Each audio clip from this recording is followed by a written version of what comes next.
When it comes to the subject of dogs, dog extremists will believe almost anything and everything, as long as it is complementary to dogs.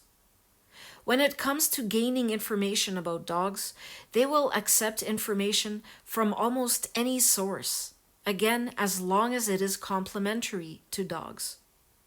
In my recent video entitled Reverse Imagineering, I spoke about the tendency of dog extremists to start with a conclusion and work backwards.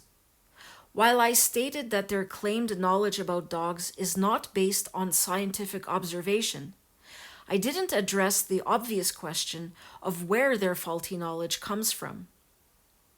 In that video, I said, quote, "The idea that dogs are gentle and loving is invented out of thin air and is endlessly repeated until it becomes accepted as true. Reverse Imagineering invents the evidence." End quote. There's a difference between thin air and a vacuum. They don't come from nothing. Beliefs about dogs have their origins, and they are then transmitted, embellished, and refined.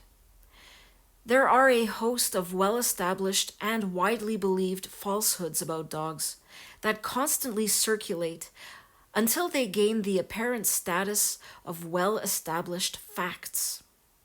As they circulate, they have geography, history, and popularity on their side. It doesn't make them right or true, but the beliefs about dogs have a false authority because they are believed by a large number of people over a period of time and in a large number of countries. Science tells us that the current beliefs about dogs are very recent, but dog extremists want to talk about vague, undetermined periods of time, creating a false history. See my video, History or Mystery, about the manipulation of time periods, and my video on logical fallacies, which discusses the appeal to authority fallacy. Occasionally, they will recognize scientific knowledge, but then they will pervert that knowledge for their own purposes. They will, for example, take delight in reminding us that the discovery of the Bonn Oberkassel dog shows that dogs and humans have been linked for over 15,000 years. They then take this genuinely scientific fact and weave all sorts of additional non-scientific and totally invented conclusions into it.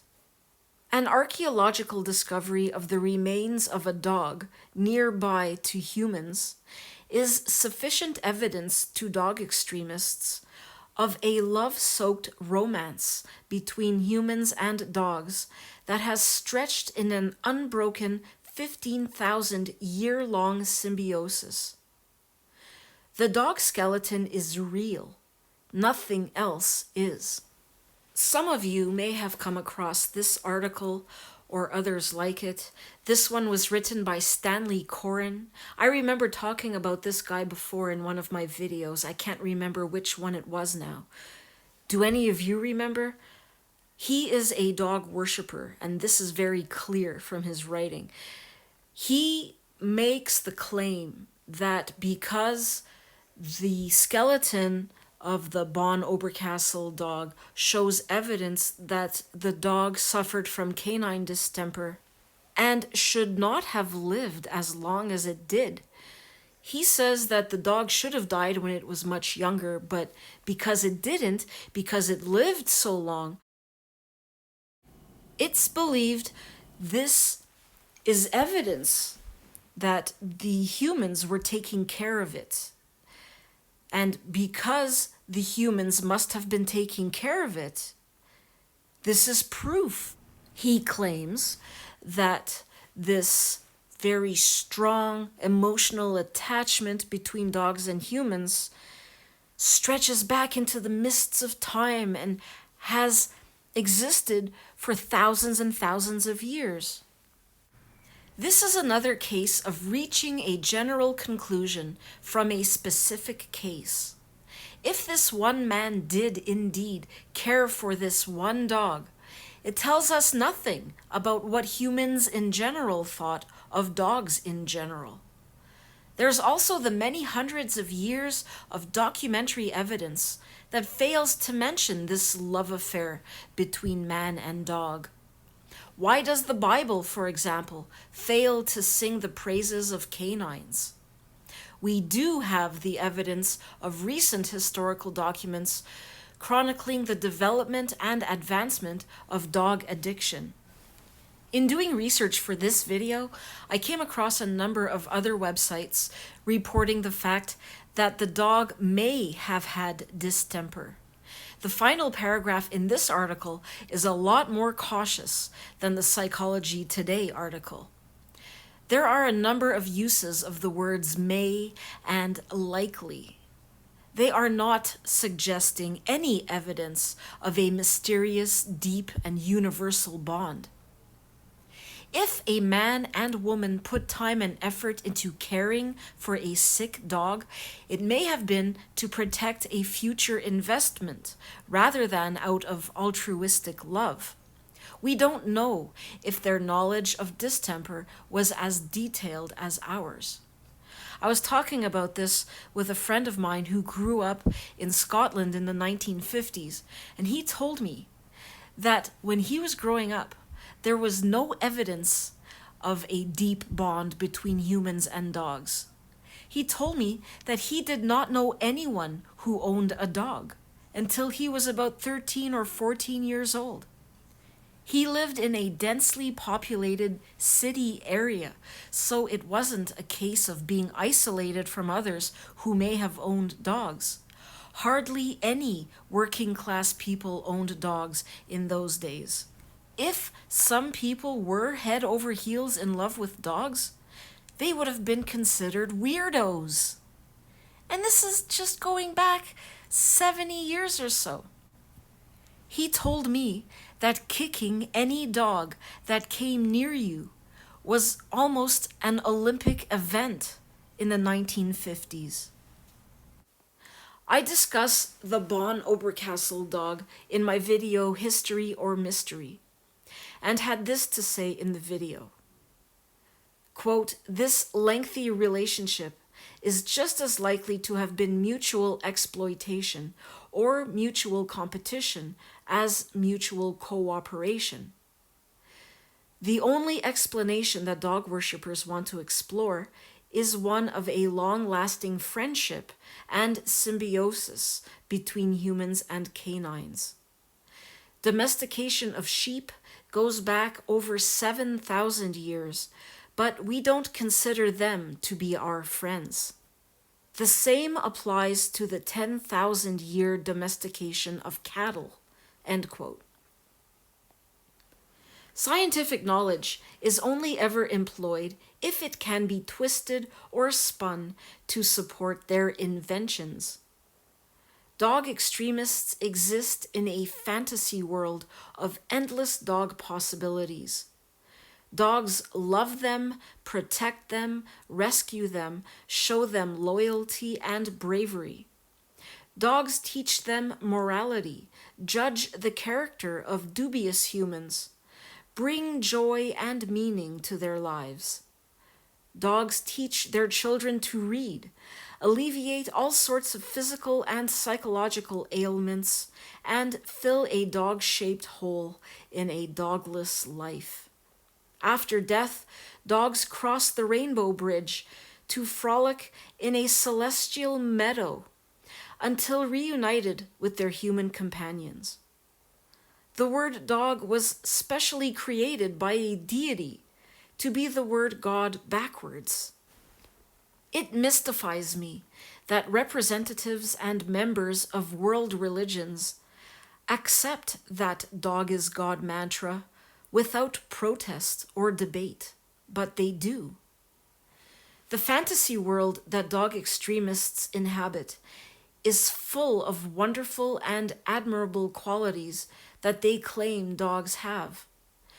The problem is that although they assure us of the wonder of dogs, they never define what these qualities actually are.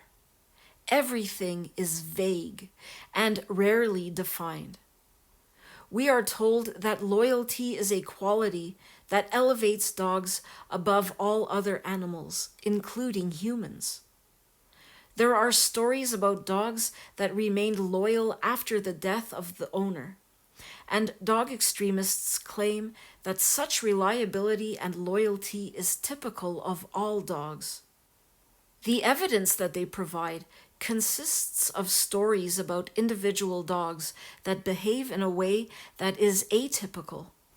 In my video entitled Hachiko, Fact and Fable, I examined the myth of Hachiko in some detail, as well as the similar story of Grey Friars Bobby, and showed that large parts of such stories are simply invented. I have discussed the concept of dog loyalty in a number of other videos.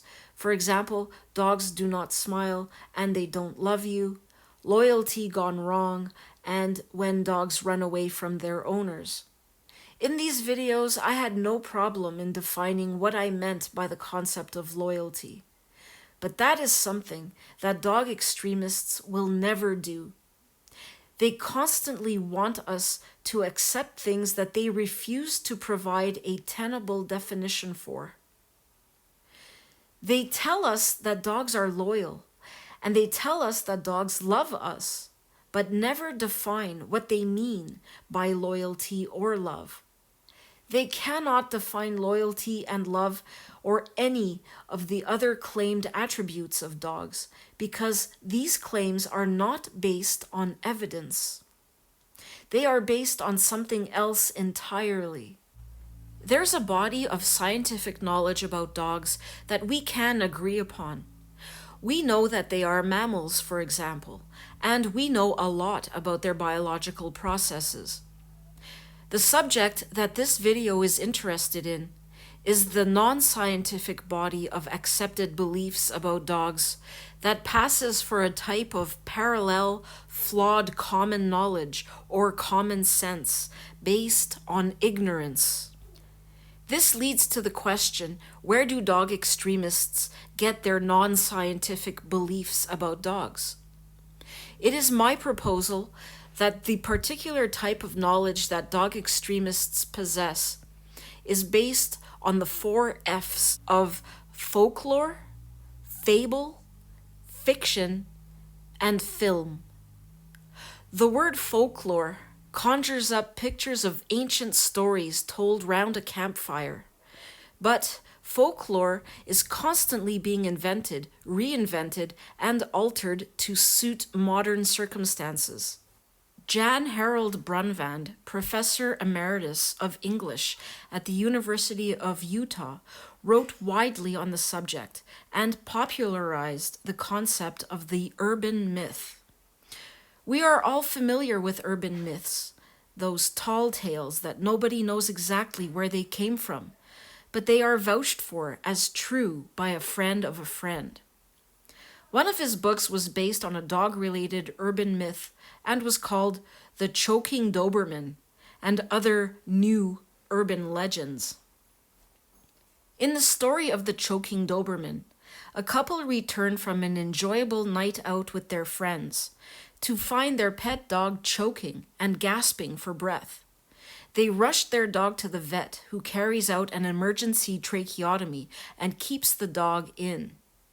Later that evening, the vet phones and tells the couple to leave their house immediately and to call the police. The dog had been choking on 3 human fingers. When the police arrive, they search the house and find an intruder in a closet, passed out from loss of blood. There are elements here which will be familiar to you. This is the theme of the hero dog as a selfless savior, risking its life to protect its owner. It is a popular theme, as evidenced by the durability of the story of Khan the Wonder Dog. The story of Khan the Wonder Dog, supposedly saving the life of a baby, was first reported in 2007 and is still doing the rounds as news in 2021. It has become part of folklore, just like the invented story of Rigel, the hero dog on the Titanic, or Hachiko, the dog that could tell the time. These are all modern stories, but they belong in the folk-telling tradition of unsubstantiated, anonymously sourced tales. The willingness to believe dramatic tall tales has a long history.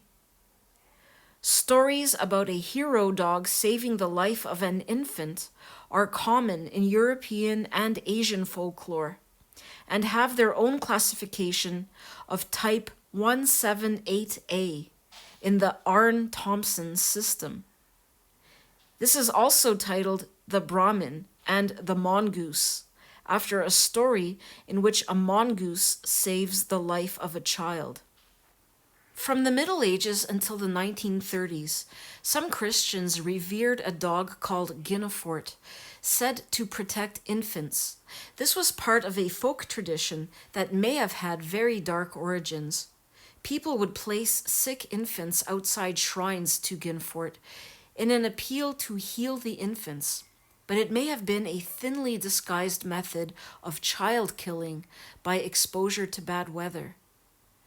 Dog extremists are inventing urban myths and folk tales constantly, but they are part of a historically lengthy tradition in which animals, not just dogs, are brave, loyal, steadfast, and protective.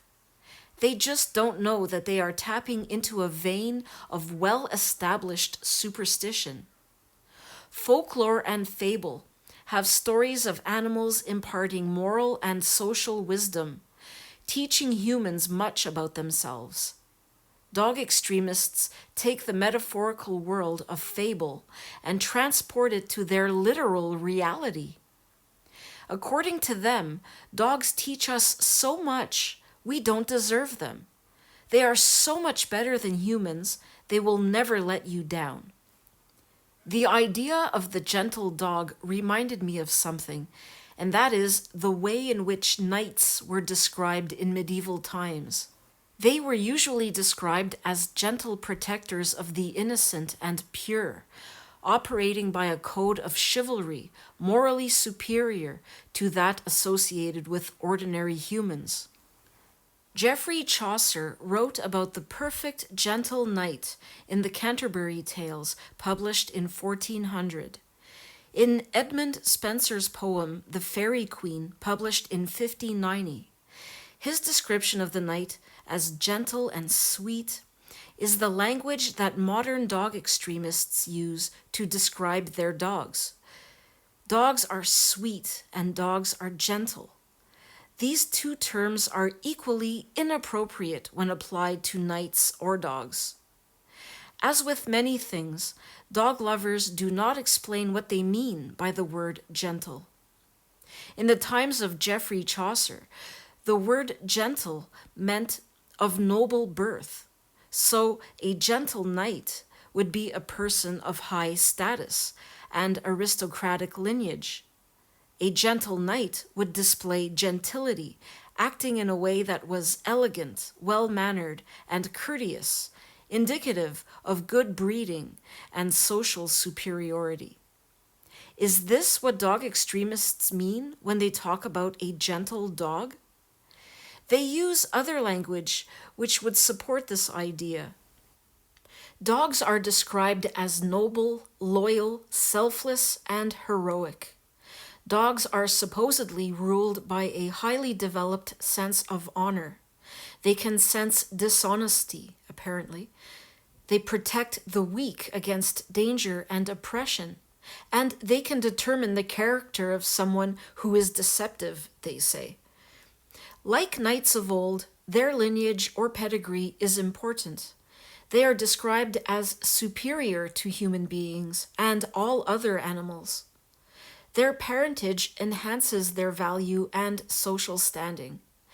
It is likely that dog owners are unconsciously tapping into tales of chivalry, daring do, and courtly love. We are all familiar with tales of knights of old, stories of Robin Hood, and the legend of King Arthur and the Knights of the Round Table. Such tales appear in fiction, folklore, and in film. A very recent film entitled The Green Knight is based on a tale by Gawain written in the 13th century. There is sex and savagery in the poem, but it is contained within a narrative of chivalry. The word gentility appears often, and the good manners of the knights are often referred to in the text. Dogs in the 21st century are blessed with the same characteristics as chivalrous knights in the 13th century. So maybe they really do mean gentle as high-born, rather than gentle as being tender and considerate. In his very last poem, Alexander Pope, the 18th century poet, wrote about his recently deceased dog and described it as a gentle knight. In his poem, he referenced The Knight's Tale by Geoffrey Chaucer, so he must have interpreted the word gentle as meaning high-born. How dog extremists describe dogs and how they feel about them has deep foundations in folklore and storytelling. The dog is the savior, the knight in shining armor, the universal protector. These themes emerge in modern fiction about dogs, a rich source that fortifies and cements existing beliefs. Many of these works of fiction find their way into film. For example, The Call of the Wild by Jack London, a book about a sled dog in the Yukon, was made into a film as early as 1923, and there have been other film adaptations. A follow-on book called White Fang was made into a film in 1936, with other film adaptations, the most recent being in 2018 for Netflix. The transfer of dog book to dog film has a lengthy history and continues to be popular and influential. Lassie Come Home by Eric Knight and published in 1940 was turned into a film by 1943. The story of Lassie, a dog that ran away from its new owners to make a long trek back to its previous owners, had the common themes of loyalty, bravery, determination, selflessness, and triumph through adversity. The original Lassie Come Home spawned 7 sequels, and almost 50 years after its release was cited as a cultural icon in Jane and Michael Stern's 1992 book Encyclopedia of Pop Culture. In the American Film Institute's 2003 list of 100 heroes and villains, Lassie Come Home was rated as number 39 in the list of film heroes, just 2 places below Obi-Wan Kenobi. The film is still available to stream and continues to be popular. It's often referenced in other films, comedy sketches, adverts, and so on. It permeates popular culture and must be a significant source of confirmation for beliefs about the dog being man's best friend and being a protector. Fiction and film not only reflect what people believe or want to believe about dogs, but they also amplify and consolidate these belief systems, and people take them as evidence for their beliefs. Sometimes film can take the printed word and alter or exaggerate the message. Marley and Me by John Grogan was a very successful book. Although it claims to be an autobiography and therefore not fiction, it does promote the same themes as most works of fiction. It also comes to conclusions that are not rooted in reality. The non-fictional part is that John Grogan bought a demanding, destructive, and untrainable dog that he himself describes as the world's worst dog. The fictional conclusion to this is that it is a story of unconditional love. Here's a quote from the overview contained on the Barnes & Noble website. Quote, "But just as Marley joyfully refused any limits on his behavior, his love and loyalty were boundless too. Marley remained a model of devotion, even when his family was at its wit's end. Unconditional love, they would learn, comes in many forms." End quote. How this conclusion emerges from an animal destroying your furniture, your home, and your relationship, I do not know, but that is what people want to believe. This thinking belongs with all of these presentations of destructive dogs being adorable, such as photos of wrecked furniture on Facebook, proving what a wonderful personality the dog has. The transition of Marley and me from page to screen allowed the story to be developed somewhat and for some things to be changed to more effectively present the message of an adorable scamp. If you want to read about some of the differences between the film and the book, go to TV Tropes.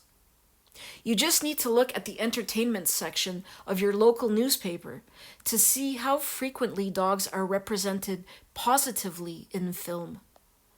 There's likely to be at least one dog film on general release at any given time, reflecting and amplifying existing beliefs about dogs, and possibly creating new ones. Marley and Me has its predecessors in the cinema, with a number of stories of the main character falling hopelessly in love with a destructive dog. For example, Turner and Hooch, starring Tom Hanks, in which Tom is a police officer who has to look after a large, disgusting, drooling dog that is a witness to a crime. The film is a combined buddy cop and man and dog Bond movie. Tom Hanks has just completed an apocalyptic science fiction film called Finch, in which he is trapped on a dead planet with a dog and a robot. No doubt that will be described as heartwarming. Even fiction and films in which dogs are killers promote extremist falsehoods, the main one being that there is no such thing as a bad dog. In the Stephen King novel Cujo, made into a film of the same name, Cujo is not bad by nature. It is made bad by external influences, in this case, a bite from a rabid bat. Dogs appear in many movies that are not about dogs. When they do, they are generally used to promote false beliefs about dogs. Dogs as incidental characters in movies are either good guys or they can detect bad guys before any humans do. Dogs in the Terminator movie were used to sort out who was human and who was a humanoid robot. The dogs in Poltergeist and Hereditary detect evil spirits, and dogs are expert vampire spotters in The Lost Boys.